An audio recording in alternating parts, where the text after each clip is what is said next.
I never imagined I'd share this. Even now, a part of me recoils, knowing that once these words are out, there's no retrieving them. But perhaps that's the point. Some truths simply refuse to remain buried. They claw their way into the light, whether we invite them or not.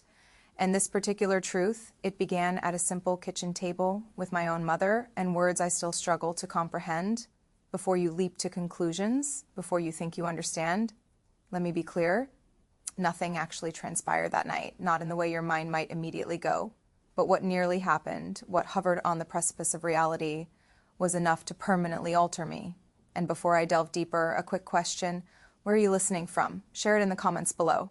I'm always fascinated by how far these stories travel. If you're new here, hit that subscribe button, because what I'm about to reveal, you won't encounter anywhere else. It was late. The house was enveloped in that unique hush known only to family homes, punctuated by the faint hum of the refrigerator and the gentle tick of the wall clock. The kitchen table still bore the remnants of dinner, stacked plates, scattered crumbs, and a half-empty bottle of Merlot positioned between us. My mother and I had lingered, talking idly about trivialities, safe subjects, yet imperceptibly, the conversation began to deepen. There was an unfamiliar weight in her eyes that evening, a softness I rarely saw. She looked at me, not with the usual casual assessment of a parent, but with a gaze that held, searching for something unarticulated. "You've matured," she observed suddenly, her voice hushed but steady. I offered a weak smile, attempting to lighten the mood. It tends to happen. She didn't respond with a laugh. Instead, she continued to study me, chin resting on her hand. "No, not just older, different. I look at you now, and the boy you once were feels distant." Her words took me by surprise. My mother was not prone to sentimentality. She was sharp, pragmatic, the kind of woman who kept meticulous track of finances and household supplies. Emotions were not her domain. But tonight it was as if she'd shed a layer she usually kept hidden. The wine undoubtedly played a role. Her glass was nearly empty, and I felt a comfortable warmth in my own chest. But there was more to it. She leaned back slightly, her fingers tracing the rim of her glass. "Do you ever contemplate," she inquired, "how fine the boundary is between what we truly feel and what we permit ourselves to voice?" I froze. The question, on its surface, seemed innocuous. But the way she posed it, the unwavering intensity of her gaze, made it feel weighty, charged. "What do you mean?" I asked cautiously. Her lips curved, not quite a smile, but something akin to it. "I mean, there are things we harbor within us, things we deem too perilous to acknowledge, but sometimes they simply escape." I found myself speechless, so I refilled our glasses, needing something to occupy my hands. The clock continued its rhythmic tick, the wine bottle emptied, and the air between us thickened, charged with an unnameable, undeniable current. Finally, she broke the silence.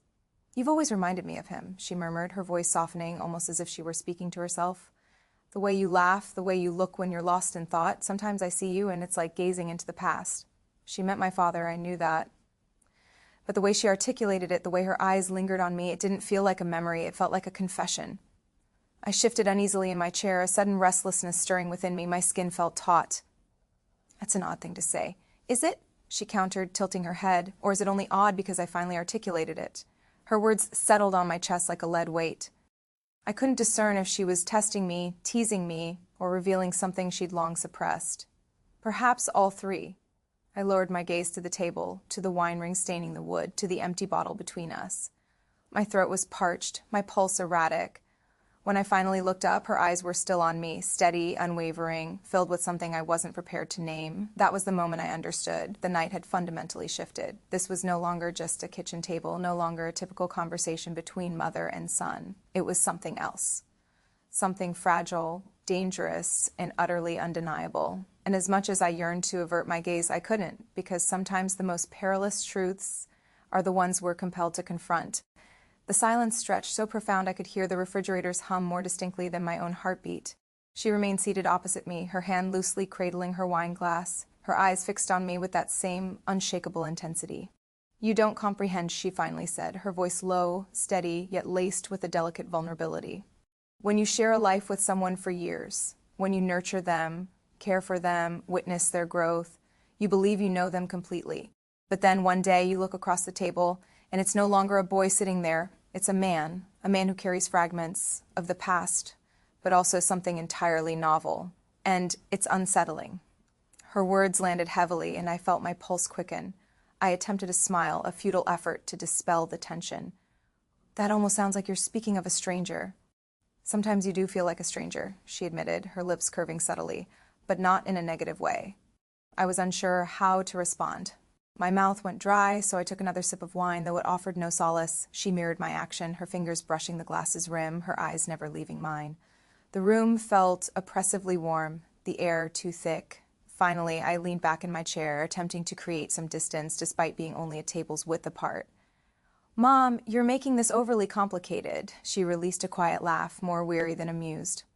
Life is complicated, relationships are complicated, and some truths are complicated too. That doesn't diminish their reality. Her fingers tapped softly against the glass, almost nervously. Then, after a pause, she added, Do you realize how many times I noticed you looking at me differently? Not as a child looks at a parent, but something else. You thought you concealed it well, but I observed it. The air in my lungs solidified. My face burned, and I quickly lowered my gaze to the table. I don't know what you mean, I mumbled. Yes, you do, she stated gently but firmly. For a prolonged moment, neither of us moved. My hands tightened around the glass. It wasn't wine I was drowning in, but the overwhelming sensation of being seen, of being exposed. She shifted, leaning forward slightly, her elbows resting on the table, her voice softened, becoming almost tender. I'm not angered by it. I never was. Do you wish to know why? I forced myself to meet her gaze, my chest tight. Why? Because it revealed something I had forgotten, that even after everything, after years of being a wife, a mother, someone everyone relied upon, I was still a woman, still visible. Her confession fractured something within me, something I hadn't realized I was holding back. I reached up, rubbing the back of my neck, attempting to ground myself. You shouldn't share such things with me. She smiled sadly. Perhaps not, but tonight I want to. Tonight I refuse to lie. Her hand then shifted, almost inadvertently, brushing across the table towards mine. Not touching, not quite, but close enough that I could perceive the warmth radiating from her skin.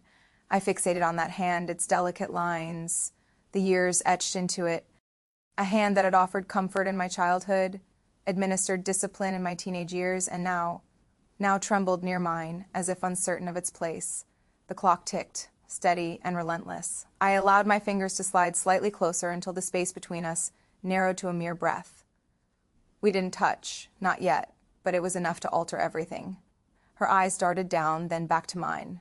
There was no judgment, no fear, only an openness that terrified me more than anything else.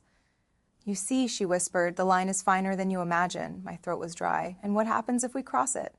Her lips parted, and for a moment I anticipated an answer, but then she shook her head, her smile tinged with sorrow. Then nothing is ever the same again. The words hung between us, both a warning and an invitation. I leaned back slightly, drawing a shaky breath. The wineglass felt fragile in my hand, as if a single misstep would shatter it. She leaned back, too, as if sensing my need for space, though her eyes never wavered. The conversation then drifted almost reluctantly into safer territory, childhood memories, old family anecdotes, jokes about my adolescence. But beneath every word was an undercurrent powerful and unyielding, drawing us both towards something neither of us dared to name aloud. At one point she reached across the table for a stray napkin, her fingers brushing mine lightly, an accidental contact, yet long enough to ignite a trail of fire across my skin. I didn't flinch, neither did she. Later, with the bottle empty and the clock ticking past midnight, she sighed softly, neatly stacking the glasses. You should get some rest, she said, though her voice lacked the usual parental authority. It was softer, almost reluctant. I nodded, standing, though my legs felt unsteady. As I passed her, carrying a plate to the sink, she lightly touched my arm to steady me, a fleeting contact, yet enough to constrict my chest once more. Her eyes met mine for a fleeting second, searching, questioning, and then she released me. That night, lying in bed, the house quiet around me, I replayed every word, every glance, every near touch. My skin still tingled where her hand had rested on my arm. I knew we hadn't crossed any line, not truly, but we had stood on its edge and gazed into the abyss together. And that was enough to keep me awake until dawn. The following day, the house appeared ordinary once more. Sunlight streamed through the curtains, the kitchen was tidy, the wine bottle gone. But nothing within me felt ordinary. I moved through the day restless, distracted. Every memory of the previous night replayed itself in fragmented images, the way she looked at me when she said I wasn't a boy anymore, the brush of her fingers against mine, the weight of her words. The line is finer than you think. I told myself I would shake it off, bury it, that the light of day would dissipate the shadows of the night. But I was mistaken because that evening it happened again. I found her in the living room, curled on the couch with a book. The soft lamplight illuminated her face, highlighting the subtle lines carved by time, the thoughtful curve of her lips. She looked up as I entered, and her expression shifted. Something subtle, something I wouldn't have noticed before last night. It wasn't simply a mother greeting her son. It was heavier, sharper, unspoken. "You couldn't sleep last night, could you?" she inquired. I froze for a second, then shrugged. "Not really." Her smile was small, knowing. "Neither could I." I sat at the opposite end of the couch, carefully maintaining a space between us. But space is deceptive. It doesn't merely measure distance. It measures tension. And the space between us wasn't empty. It was alive, buzzing, thick with everything left unsaid. "What were you thinking about?" I asked quietly. She closed the book, marking her page, then set it aside. "You," she answered simply. The sheer honesty in her voice knocked the air from my lungs. "You unnerve me sometimes," she admitted. "Not because you've done anything wrong, but because when I look at you now, I don't just see my son. I see possibilities I shouldn't allow myself to entertain." Her words pressed into me, sharp and dangerous. "You don't have to say things like that," I mumbled, though my chest ached at the thought of her ceasing. "Perhaps I don't have to," she countered. "But after last night, I refuse to lie anymore. Do you?" I looked at her then, truly looked at her, the lines around her eyes, the curve of her mouth, the tremor in her hand resting on her lap. She was my mother, yes, but in that moment she was also simply a woman. And the truth was I didn't want to lie either. "No," I said quietly. The room darkened as evening deepened, shadows stretching across the floor. The silence between us was deafening. Finally she shifted closer. Not much, just a few inches, but enough to quicken my pulse. "Do you understand how difficult it is to bear a truth like this?" she whispered. "To feel it pressing against you day after day, but never allow it to escape. It consumes you." Her hand brushed against mine on the cushion. This time it wasn't accidental. I didn't withdraw. The contact was small, seemingly innocent, yet laden with significance. Her fingers rested lightly against mine, as if testing, waiting. I turned my hand slightly, allowing my fingers to press back just enough for her to feel it.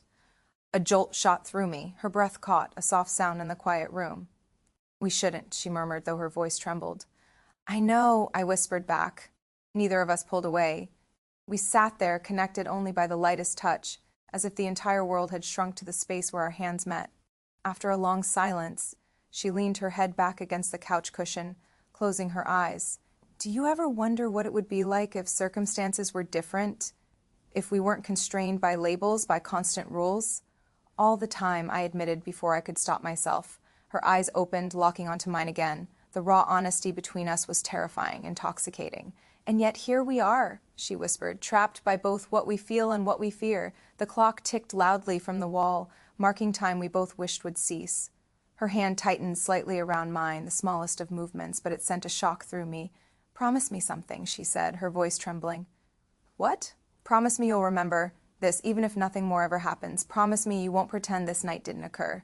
My throat tightened. I nodded. "I promise." For a while we remained like that, hands touching, breaths uneven, eyes locked. No words, no movement, just the unbearable closeness of almost. And then she stood, slowly, reluctantly, as if tearing herself away from something magnetic. "You should get some sleep," she said softly, though her voice lacked conviction.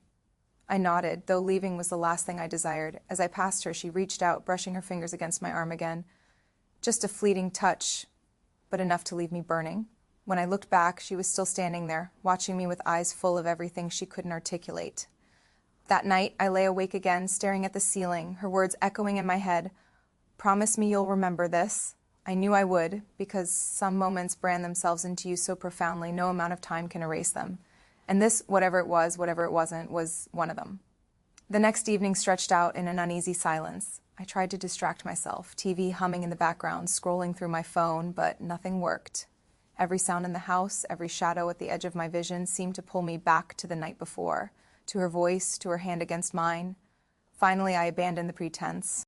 I wandered into the kitchen, and there she was again, seated at the table, a mug of tea in her hands.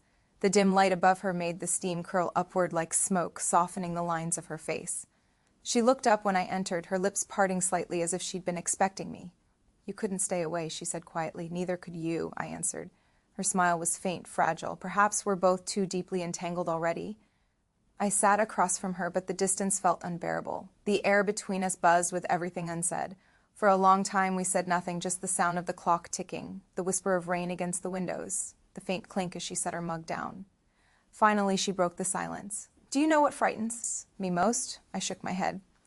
That one day you'll forget this, that all these moments will dissipate as if they never occurred, and I'll be left wondering if I imagined it all. Her words pierced me. I won't forget, I couldn't. Her eyes softened, shining with something I couldn't name. Slowly, almost hesitantly, she pushed her chair back and stood. She walked around the table, each step deliberate, measured, until she stood beside me. My chest tightened as her hand reached out, hovering in the air before finally resting gently on my shoulder. Then show me, she whispered. I looked up at her, my pulse racing. The warmth of her hand burned through the fabric of my shirt, anchoring me, drawing me closer, though neither of us moved. She leaned down slightly, her face just inches from mine. I could discern every detail, the faint shimmer of moisture in her eyes, the tremble in her lips, the way her breath hitched as she hovered there. I didn't recoil. I couldn't. My hand rose slowly, uncertainly, and rested against hers where it lay on my shoulder. Her fingers tightened in response, a silent acknowledgement, a silent plea. This isn't right, she murmured, though her voice shook. I know, I whispered back. Her forehead brushed mine, light as a feather, and the world fell silent. No rain, no clock, no hum of electricity, just her breath mixing with mine, shallow, uneven, trembling. If we cross this line, she said, her words a ghost against my skin, there's no turning back. Then maybe we don't cross it, I answered. Maybe we just stand here on the edge. Her lips parted so close that I could feel the heat of her breath. My heart thundered, every muscle in my body screaming to close the distance, but she didn't, and neither did I. Instead, she let her hand slide slowly from my shoulder to my arm, down to my hand. Her fingers threaded through mine, squeezing tightly as though holding herself back. This is enough, she whispered, though the tremor in her voice betrayed her doubt. It has to be. I squeezed back, my chest aching. Then we stay here on the edge. We stood like that for what felt like an eternity, forehead to forehead, hand in hand, hearts pounding in sync. Not crossing the line, not retreating either. It was unbearable, it was intoxicating, it was everything and nothing all at once. Finally, she stepped back, her hand slipping from mine as though it pained her to let go. Her eyes lingered on me, heavy with all the words we couldn't speak. She turned, picked up her mug, and carried it to the sink. Her movements were steady, controlled, as if nothing had transpired, but I knew better. We both did. That night, lying in bed, I touched my forehead where hers had rested, the ghost of her presence still burning into me. We hadn't crossed the line. Not truly, but we had stood at its very edge, staring into the abyss together.